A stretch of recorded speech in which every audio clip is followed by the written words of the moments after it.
नमस्कार। आज सुबह खबर मिली कि भवानीपुर के हमारे जाने माने व्यवसायी श्री गोपाल जादुका जी का उनके दुकान पर वो बैठे हुए थे और उनकी वो गोली मार के उनकी हत्या कर दी गई।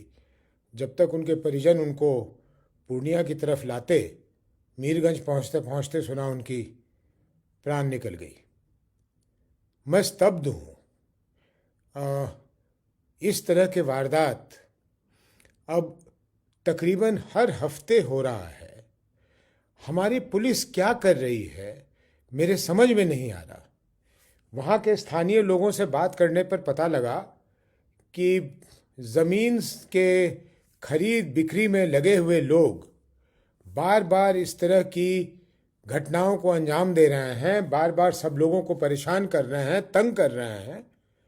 पुलिस विभाग के पास वारदात के बाद क्या करेगी वो तो अलग चीज़ है, लेकिन वारदात से पहले उनके पास खुफिया जानकारी होती है, और नहीं होती तो शर्म की बात है। होनी चाहिए कि एक बाज़ार के अंदर किस तरह का माहौल है, कौन लोग हैं ऐसे जो असामाजिक तत्व हैं।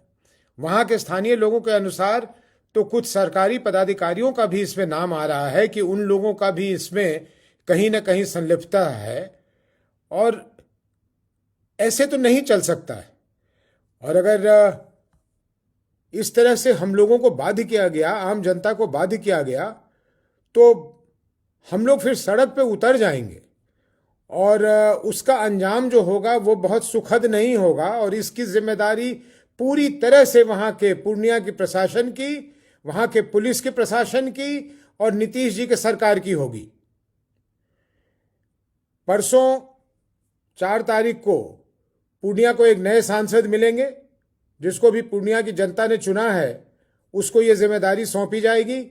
मेरी उनसे आज ही उनसे प्रार्थना है कि सबसे पहली प्राथमिकता उनकी, जो भी सांसद की जिम्मेदारी संभालें, उनकी पहली प्राथमिकता होनी चाहिए कि हमारे यहाँ की कानून व्यवस्था को वो दुरुस्त करें। क्योंकि बिना इस तरह से समाज कैसे चलेगा। हम अपने दुकान पर जाएंगे, हम बैठेंगे, हम वहाँ काम करने के लिए बैठे हैं, वहाँ व्यापार करने के लिए बैठे हैं, और असामाजिक तत्व आकर हमें गोली मार देंगे। ये क्या लोग जंगल राज 2004 के पहले की जंगल राज की बात करते हैं। साहब, ये जंगल राज का बाप है, ये जंगल राज का नाना है। ये तो हद है। ये तो मतलब इसका तो कोई इसका जवाब ही नहीं है। और मैं नहीं मानता कि पुलिस को जानकारी नहीं होती। मैं मानता हूं कि सभी लोग कहीं ना कहीं किसी स्तर पर या सुस्त हैं या मिले हुए हैं। और फिर ऐसी चीजों का इलाज करना मुझे तो आता है। अगर मुझे बाध्य करेंगे तो मैं फिर उस इलाज पे उतरूंगा। इसलिए मैं आप लोग सब लोगों से और पुलिस के सभी कर्मियों से और अपने आरक्षी अधीक्षक से कहना चाहूंगा कि महोदय, हम आपसे प्रार्थना करते हैं कि ऐसे लोगों को वहां आप तैनात कीजिए, जो लोग वहां के सामाजिक ताना बाना की सूझबूझ रखें, खबर रखें, और समय रहते इन असामाजिक तत्वों पे उनको दबोचें। घटना खत्म हो जाने के बाद किसी की जान चली गई साहब, अब उसको हम अगर पकड़ भी लेते हैं, ऐसे ही अभी रसाड़ में जो हुआ, बनमनखी में हुआ, मैं पुलिस को धन्यवाद देना चाहता हूं कि उन्होंने लोगों को पकड़ लिया, लेकिन जिसकी मृत्यु हो गई वो तो गया, उसका परिवार तो गया।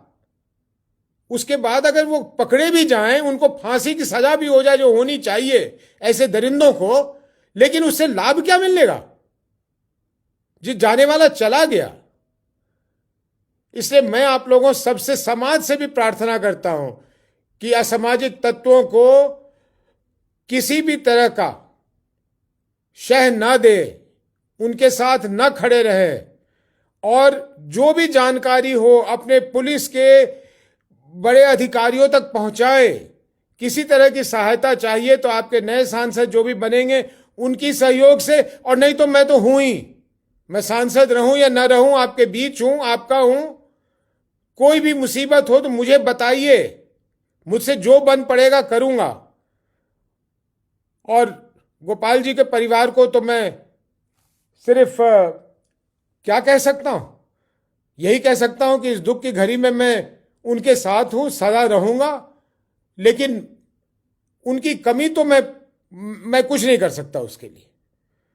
मैं क्षमा मांग सकता हूं कि ऐसी कानून व्यवस्था के बीच में हम रह रहे हैं और उनको ये सब को झेलना पड़ रहा है।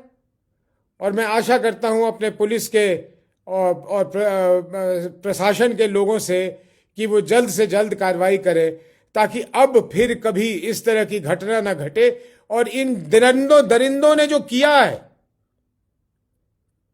उनको पकड़े जाए, वो पकड़े जाएं, उनको सजा मिले। बहुत बहुत धन्यवाद सब लोगों को। नमस्कार।